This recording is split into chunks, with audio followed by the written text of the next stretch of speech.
The great Central African rainforest, one of the world's richest environments, powered by the sun and the huge storms that regularly sweep over the trees. For millions of years, the loudest and most frightening sound here has been the tumult of these violent storms.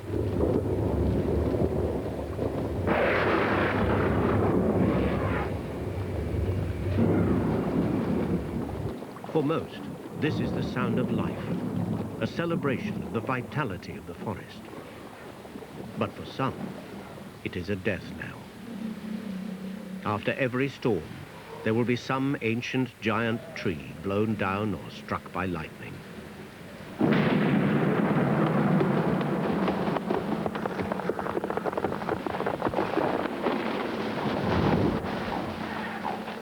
As well as watering the forest, the storms thin it out. These clearings are then maintained and enlarged by elephants. So between them, these two powerful shapers of the forest create a space where a new life flourishes. A space in the heart of Africa.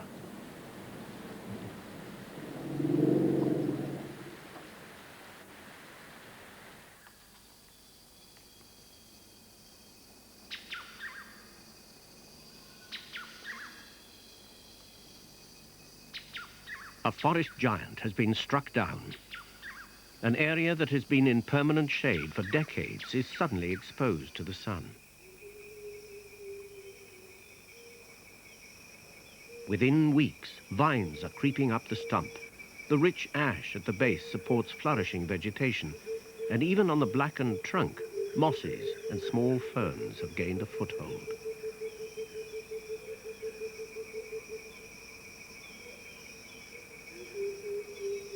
This is the classic rainforest story. The hole in the canopy lets in 10 times the usual amount of light, and soft vegetation, creepers, and young trees race towards the sun. But here, in the African forests, that race is slowed down by elephants.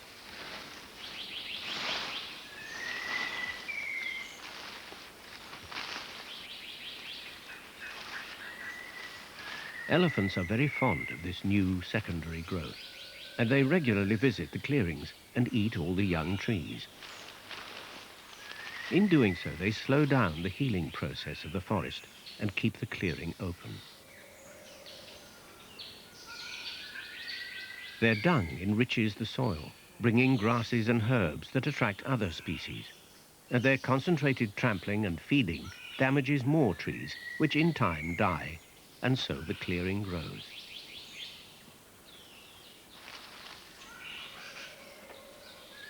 Forest elephants occur in fairly small numbers, but because of their size and mobility, their impact is large and widespread.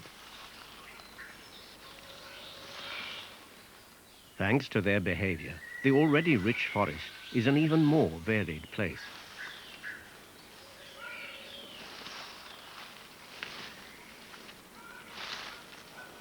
One of the strangest creatures here is a forest giraffe, the okapi.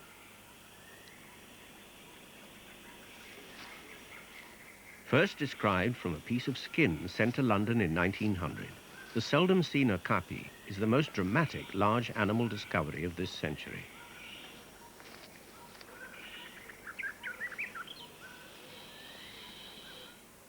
It feeds entirely on leaves, so the secondary growth in tree fall gaps is important for its survival. Its long neck and tongue give the okapi a reach of some 8 feet, less than half that of an elephant. But like the elephant, its grasp exceeds its reach. If it simply tore off leaves, the rapidly growing trees would soon lift them up and out of reach. By breaking the young trees down, the okapi ensures a steady supply of food for itself and others.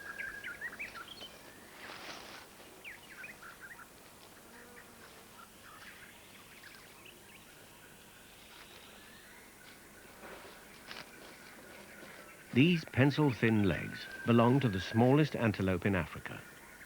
the pygmy antelope.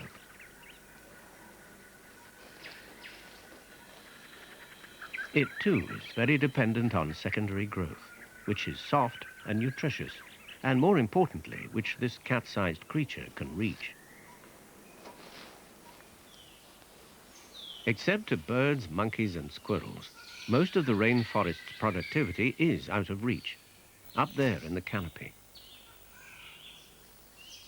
The soils are generally sandy and poor, but they are enriched by a constant rain of leaves, twigs and fruits. The nutrients in this mega-mulch are recycled by countless fungi and microorganisms, the most visible of which are termites. They, in turn, are preyed upon mostly by unimaginable numbers of ants, but also by a very primitive and specialized predator, the white-bellied pangolin. Or, in this case, two pangolins, the mother curled protectively around her single baby.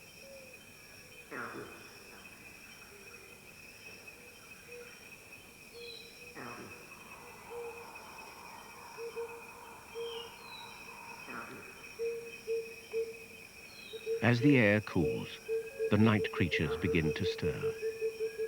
This is a palm civet.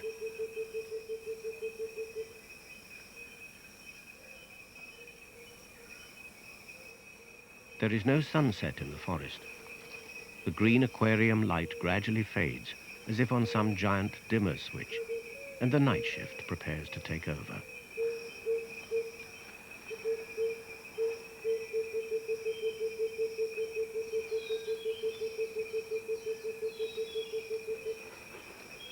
A red-chested owlet, just 4 inches high, comes awake.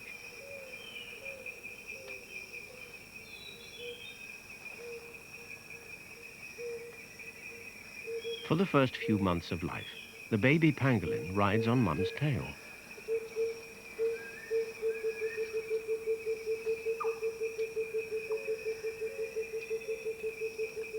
With that sensitive, ever-snuffling nose and powerful claws, she is well equipped to both find termite nests and then rip them open.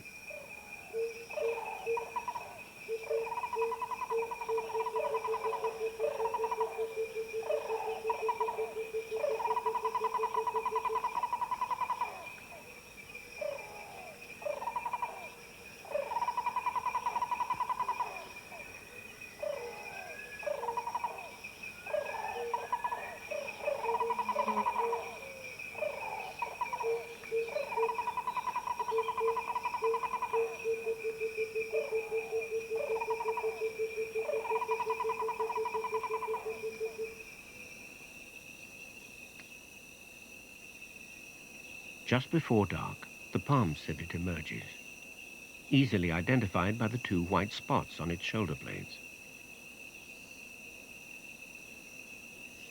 It's a superb climber, completely at home among the network of lianas that lace the treetops.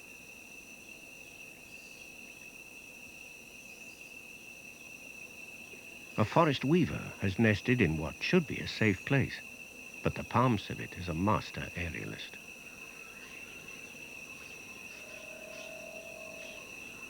The soles of its feet are rubbery and can fold around thin vines and branches, giving it an almost monkey-like grip.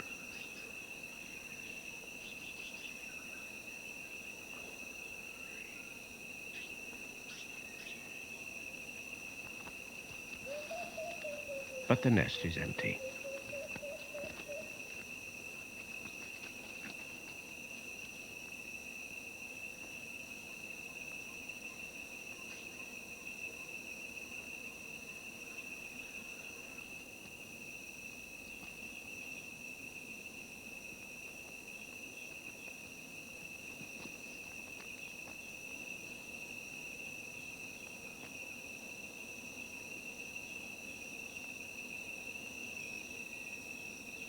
The palm civet's main food is fruit, and whilst a successful animal, it occupies only a narrow niche in the forest.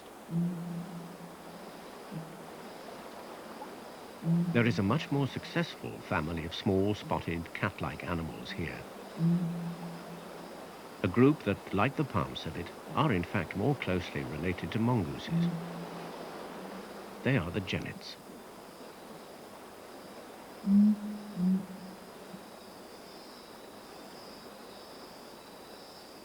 This is the common jennet.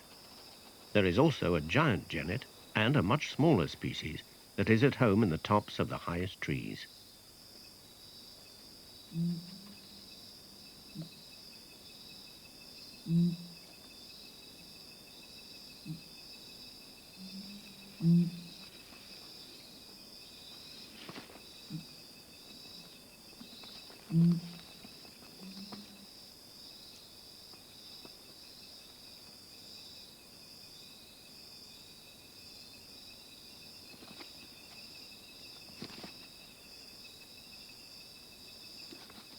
These youngsters will grow up to be efficient hunters of mice, snakes and birds.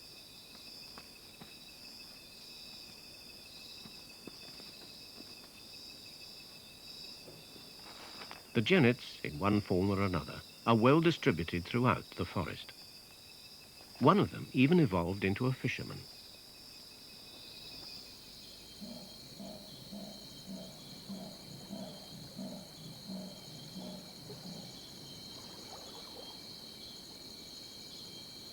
The small streams that braid the forest floor are home to one of the rarest and shyest creatures on earth, the fishing jennet.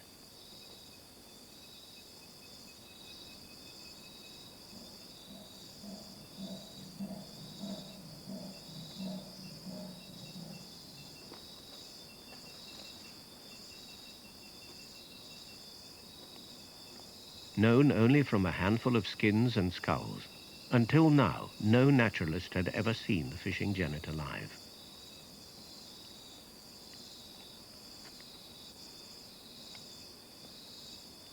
The jennet doesn't particularly like to get wet, so it has evolved some extraordinary behavior to avoid taking the plunge.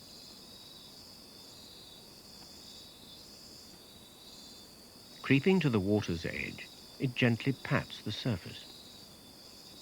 Fly fishermen call this dapping. It then feels the surface with its long whiskers. If it detects vibrations made by a disturbed fish, it will go in for the catch.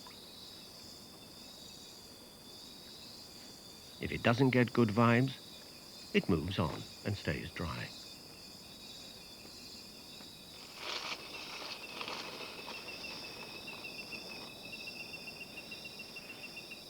The female has already caught a catfish this night and dropped it close to her nest, a training exercise for her youngster.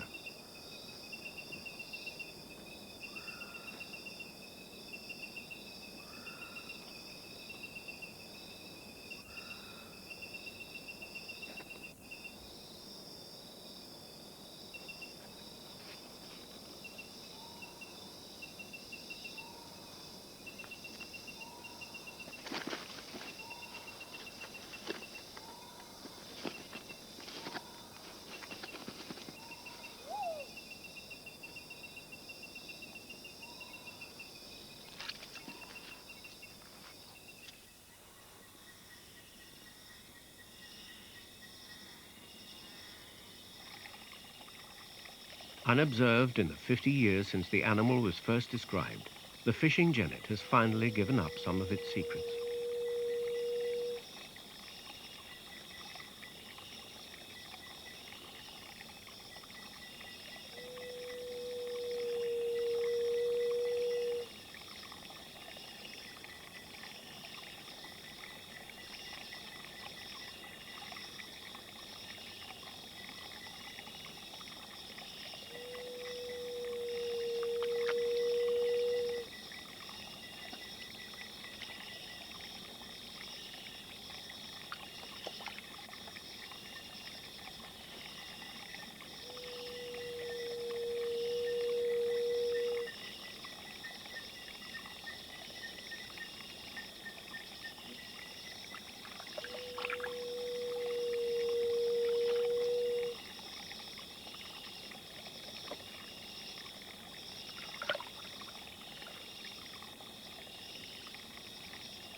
The richness and variety of creatures on the forest floor is echoed in the canopy above.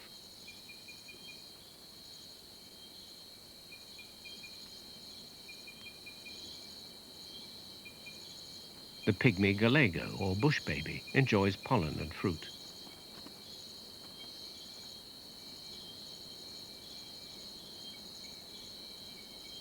No bigger than a mouse, its main food is insects, whose minute scufflings it picks up with those radar dish ears.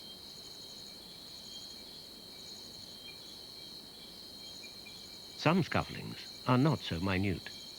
This is a Goliath beetle.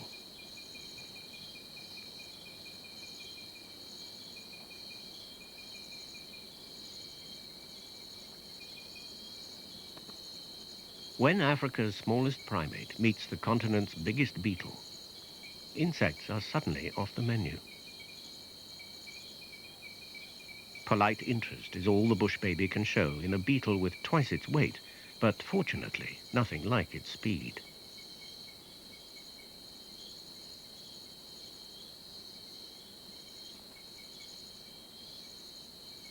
The red-chested owlet has caught a hawk moth.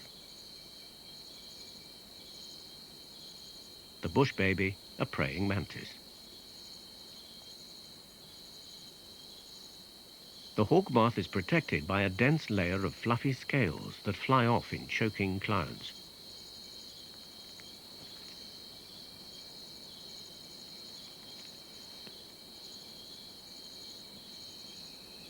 It doesn't deter the pocket-sized owlet.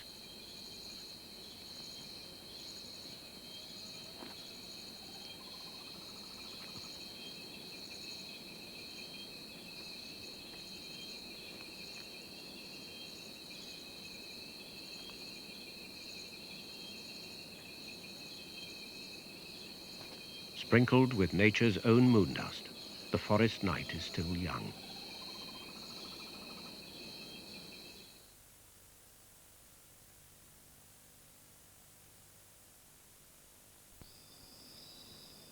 A roosting grey-throated rail feels a vibration in its perch.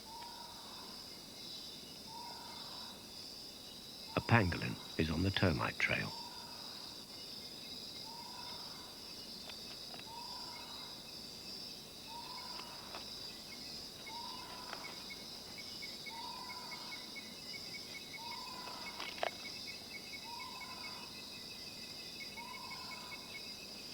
Protected by armor that makes up a fifth of their body weight, pangolins have few predators and appear to bumble through the forest like absent-minded artichokes. But to tree-nesting termites, they are deadly.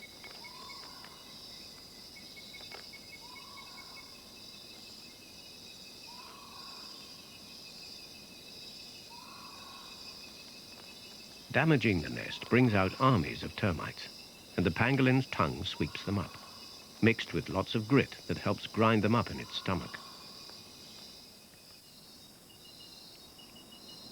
A potto, a rabbit-sized primate, moves up to the canopy to search for resin that oozes from certain trees.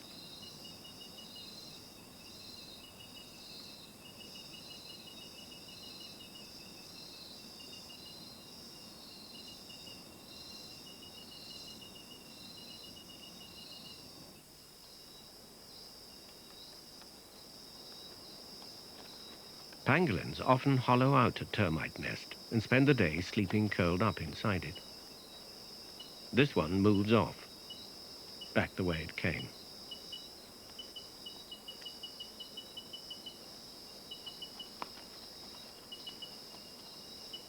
This time, the rail won't bother going back to bed. It's almost dawn. For all these creatures of the night, the sense of smell is paramount. For one species, odors seem to supply not just information, but deep and sensual pleasure. An African civet has found the spot where the fishing genet was feeding. The faintest of scents, undetectable to humans, act like a switch, and he squirms in ecstasy, rubbing his throat glands on the magic spot.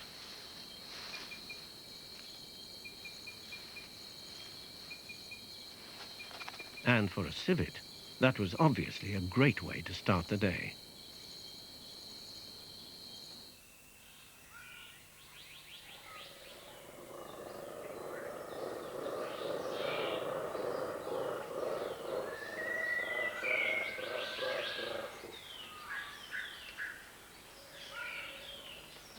This pangolin has fed well.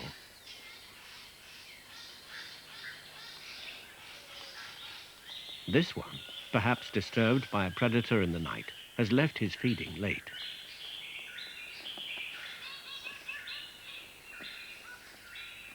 He has broken the nest open, and the sound of the nest material pattering on the leaf litter attracts some plumed guinea fowl.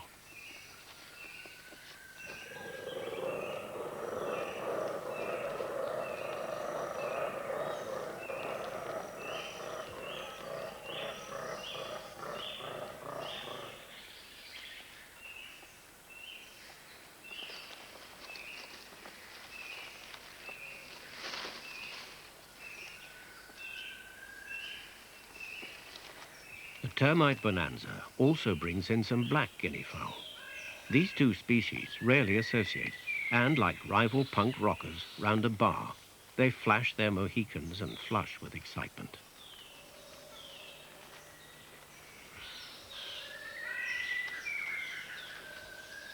There are several members of the pheasant family in the forest. One of them is Africa's rarest bird. In 1913, the great American ornithologist James Chapin saw an interesting feather in a pygmy's headdress. He bought it, and as he never matched it to any bird he collected in the Congo, he kept it. 23 years later, he saw, covered in dust on top of a cupboard in a corridor of a Belgian museum, a bird that jolted his memory.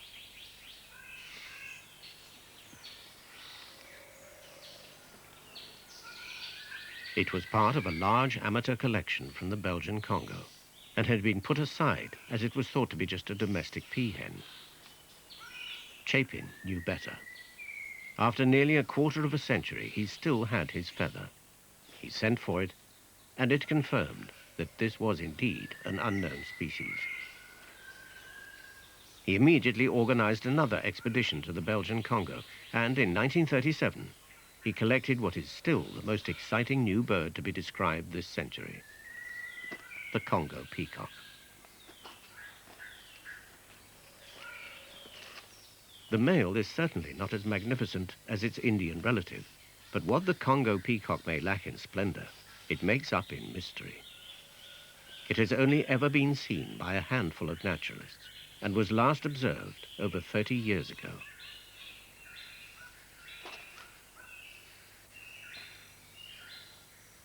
The holy grail of bird watchers, the Congo peacock, has now disappeared, back into the heart of the rainforest.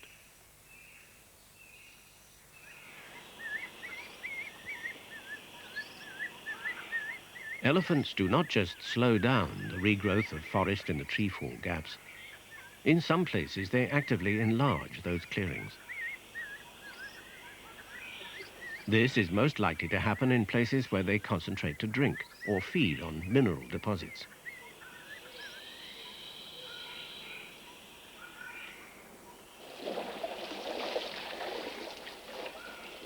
These animals come to suck up salts that occur some 6 feet below the surface.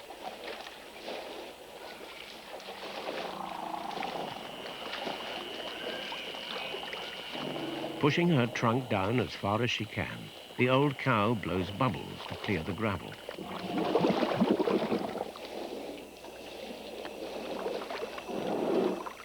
She will need to do this several times to get down to the mineral-bearing layer.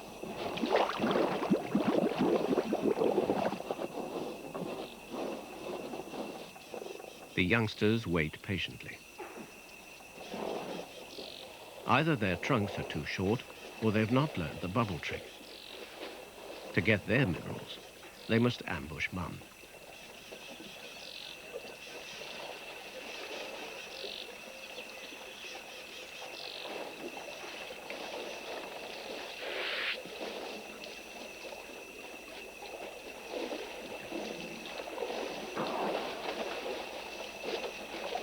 Even something as simple as a mud bath helps to enlarge the clearing. Every elephant having a wallow will carry away many buckets of earth stuck to his hide. Hundreds of elephants over thousands of years. It all adds up.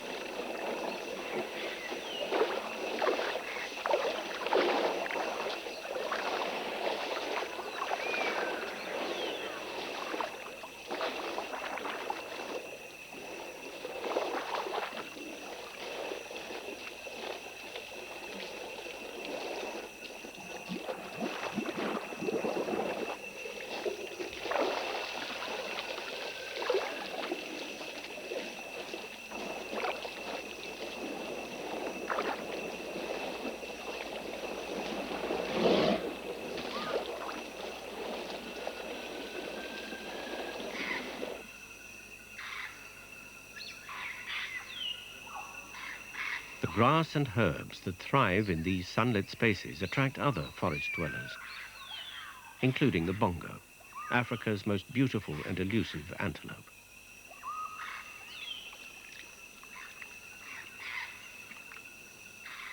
And the forest buffalo, who must have grass to survive.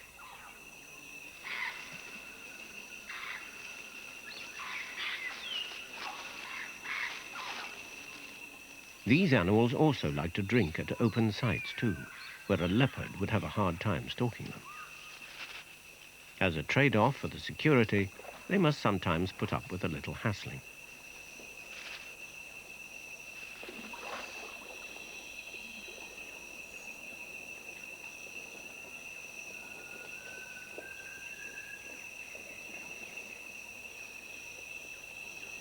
But when push comes to shove, the immature elephant backs down.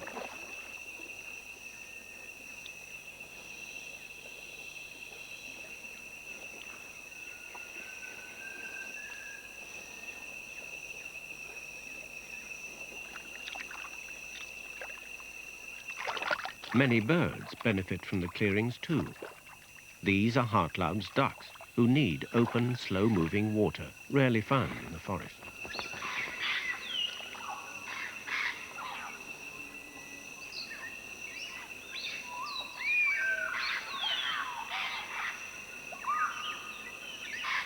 They also feed on the seeds and insects in the elephant's dung.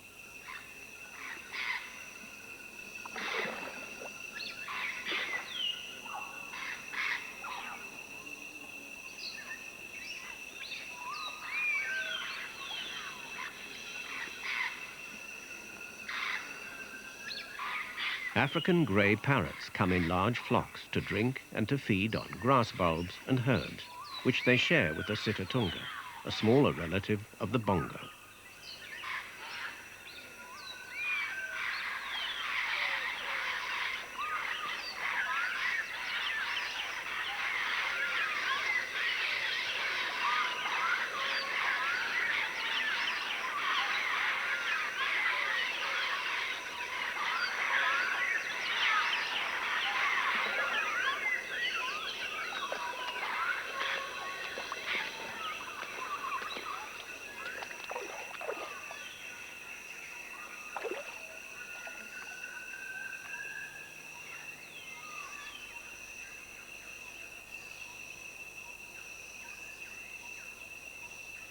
There are a number of trees whose seeds will only germinate if they are passed through an elephant's gut.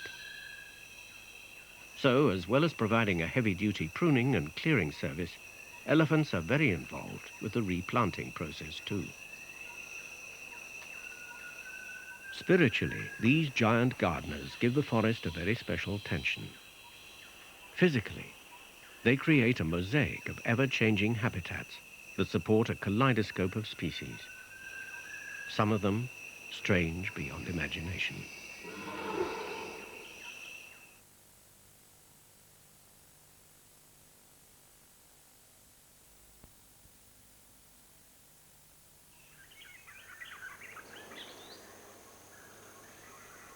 One of the strangest creatures in the forest is the spaniel-sized water chevrotain, which spends the day hiding in holes or hollow logs.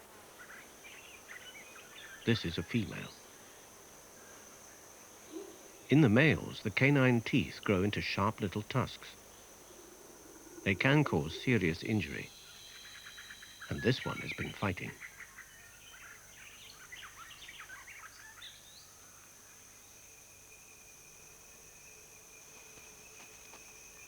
A primitive species that is related to both antelopes and pigs, the water chevrotain has been around for over 20 million years. It feeds on fungi, fallen fruit and flowers, and is always found fairly close to water.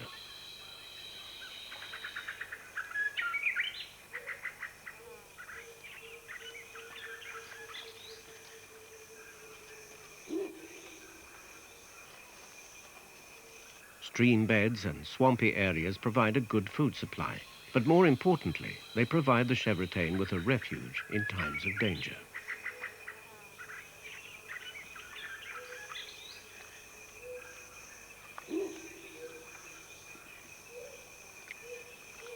When it feels threatened, it has a remarkable response.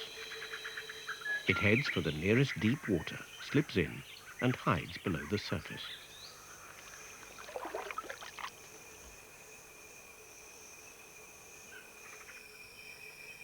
The chevrotain must compete for food with a large group of small antelopes, the duikers. This one, the white-bellied, specializes in following monkeys for the fruit that they knock down. The tiny blue duiker can manage unbelievably large fruits.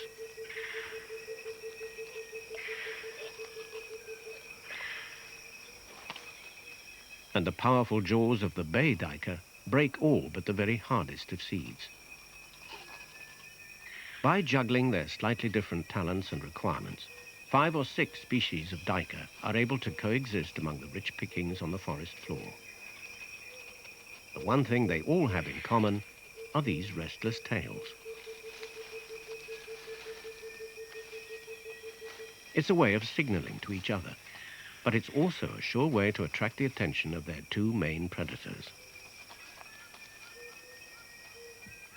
With a wingspan of 7 feet, the crowned eagle is the largest in Africa.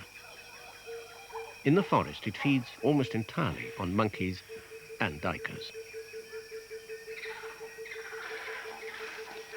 The leopard kills anything from mice to okapi and buffalo. For it too, duikers are a favorite.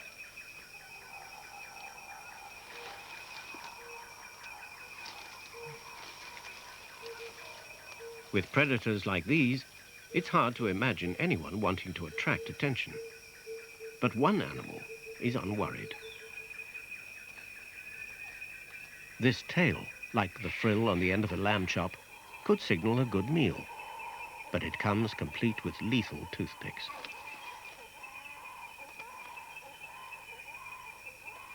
The brush-tailed porcupine scours the forest floor for fruits and nuts, and over several days he has eaten most of the seeds from this giant sea bean pod.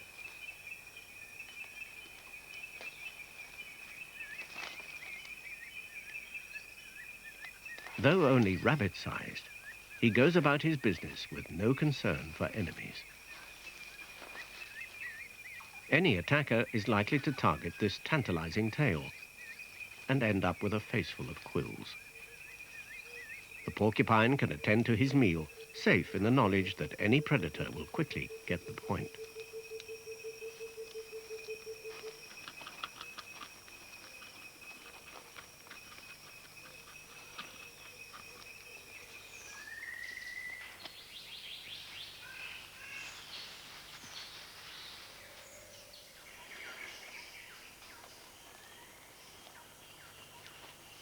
The civet, sniffing every inch of the way, closes in on an interesting smell.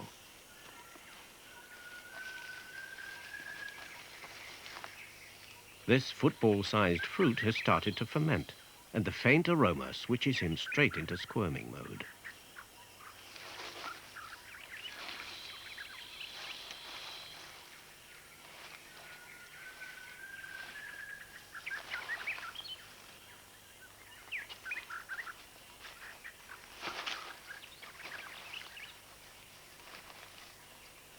In some countries, the civet is kept captive, and a secretion from its anal gland is important in making cosmetic perfumes.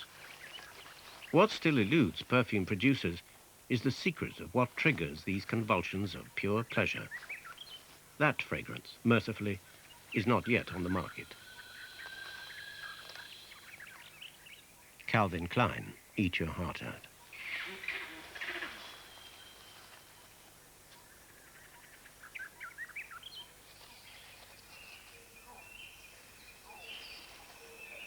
The antics of the civet cause a twitching in the litter.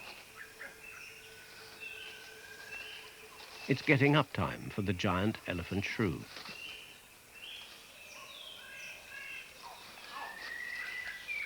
These 6-inch high insectivores spend the day searching the forest floor with that highly mobile nose.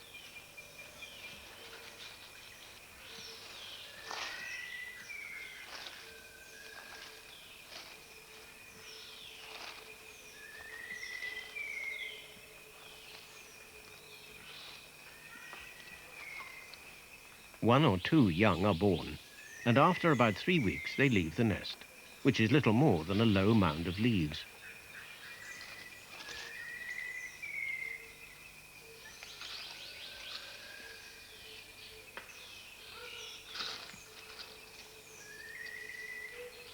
They never seem to quite grow into those coltish hind legs.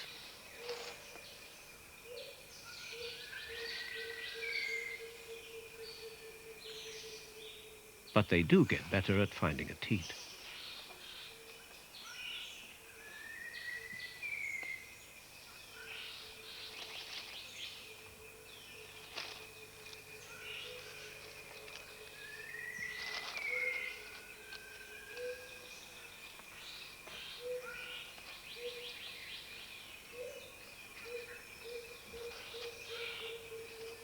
To make her nest, the female first efficiently clears the site.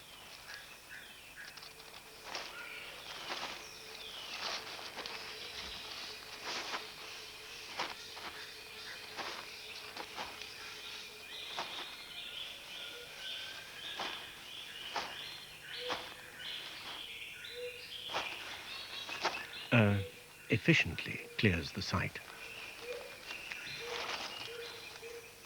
Then she scoops out a hollow, which she lines with chewed and trampled leaves to give a firm floor. Finally, it is roofed over with a heap of dry leaves.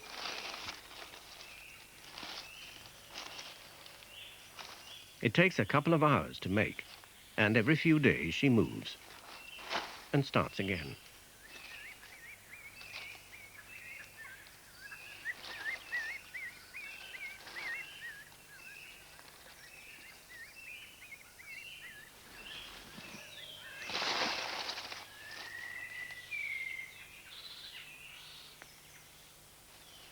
It's been a long day.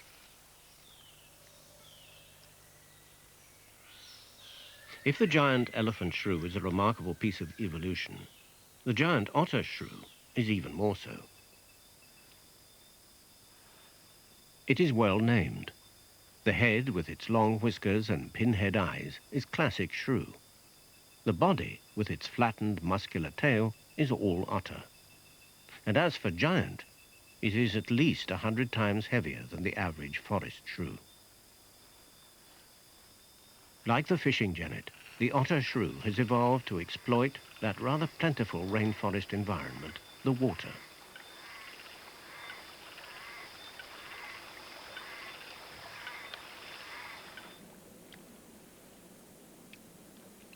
Some 2 feet long, its body tapers almost imperceptibly into its powerful tail. Its small, soft hands are strangely unadapted for swimming, and apart from some rather inefficient steering, are not used.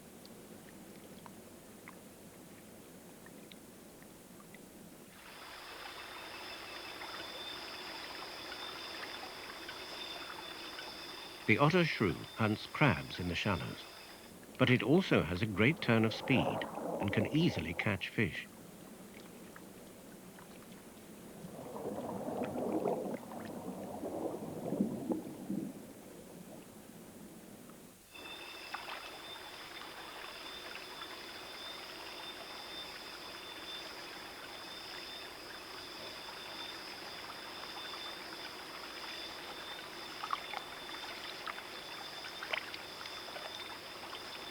Killing it with a swift bite, it eats out the crab in seconds.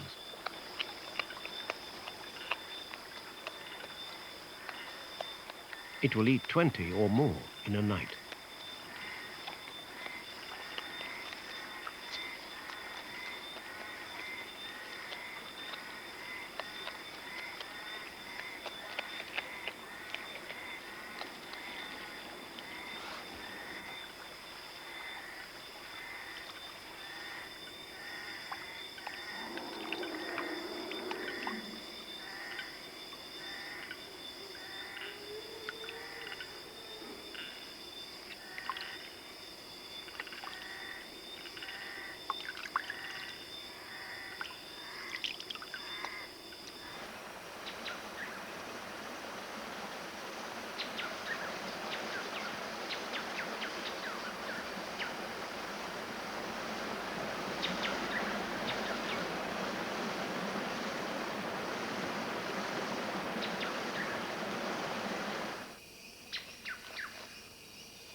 Following its nose, as always, the civet makes an exciting discovery. He will not hurt the pangolin, but when it's nervous, the anteater activates a gland that produces a revolting odor. What more could a civet want?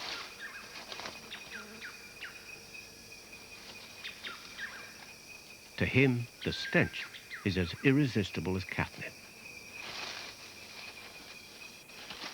He goes straight into olfactory overload and treats the pangolin as he would treat any of the other great smells he finds on the forest floor, with squirms of delight.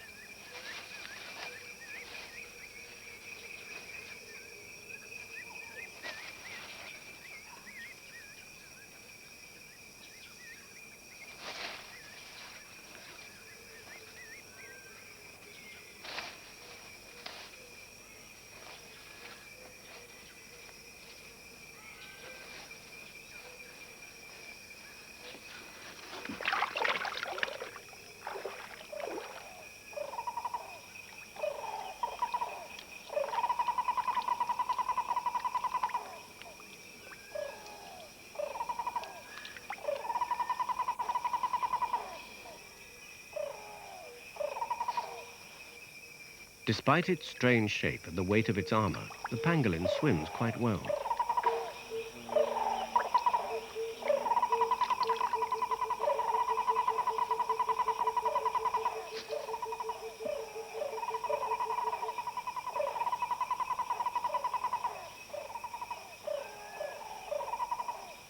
But there is an even stranger swimmer here, and it takes a threat from a predator to put it through its paces.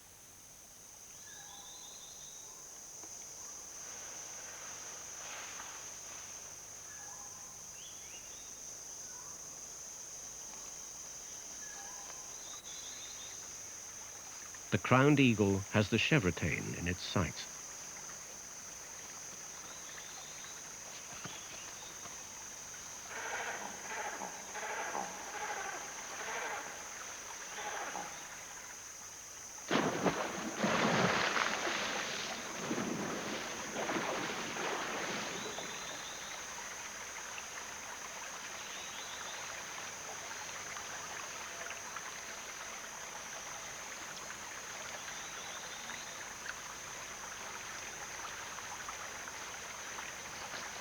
If he sees it, the eagle will not hesitate to plunge into the water, and it could easily overpower the 30-pound antelope.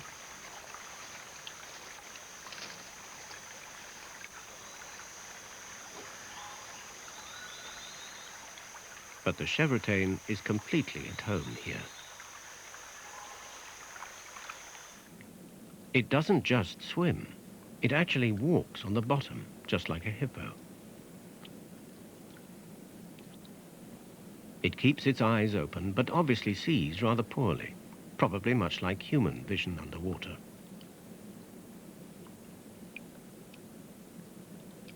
Keeping its belly close to the ground to avoid being lifted by the flow, it simply walks away from danger, 4 feet below the surface.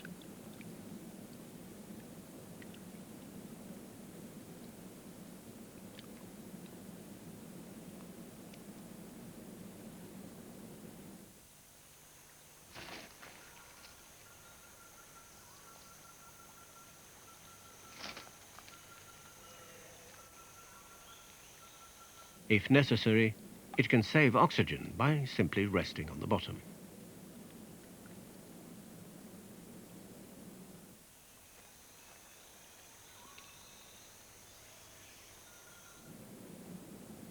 After about 4 minutes, it must go up for air.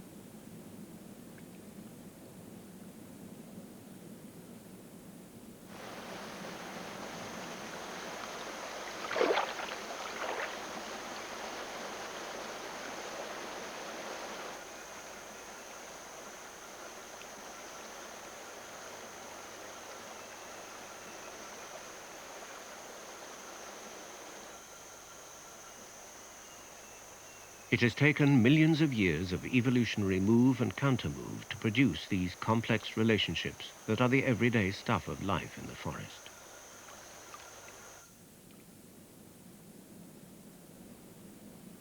The rainforest is not just a collection of extraordinary individual creatures. It is an intricate system that is so much more than the sum of its parts.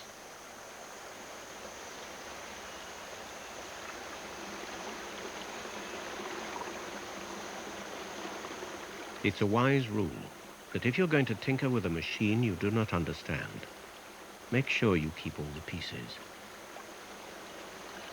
We have only just begun to understand the rainforest, but all over the world we are dismantling it, and we are losing pieces. These African rainforests are some of the richest habitats on Earth. That diversity is partly due to elephants and to the way their habits make food and space available to a host of smaller creatures. But elephants all over Africa are threatened.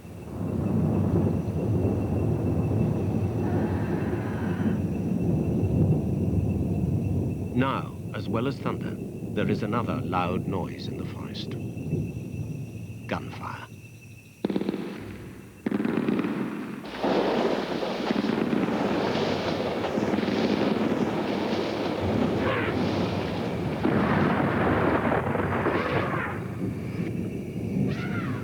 This new sound threatens to bring a different kind of storm.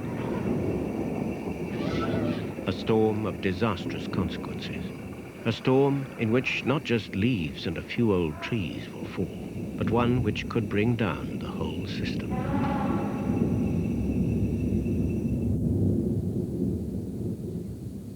When an elephant dies in the forest, there are no scavengers to eat that mountain of flesh. It simply rots away.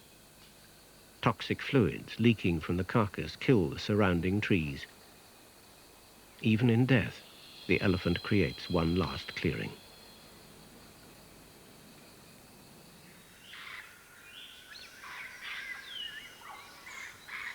The importance of the elephant's role in the forest is still not fully understood.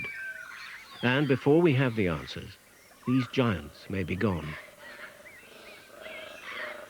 What we do know for sure is that if the elephant disappears, many other species will follow into that darkness, leaving the forest and the planet a poorer place.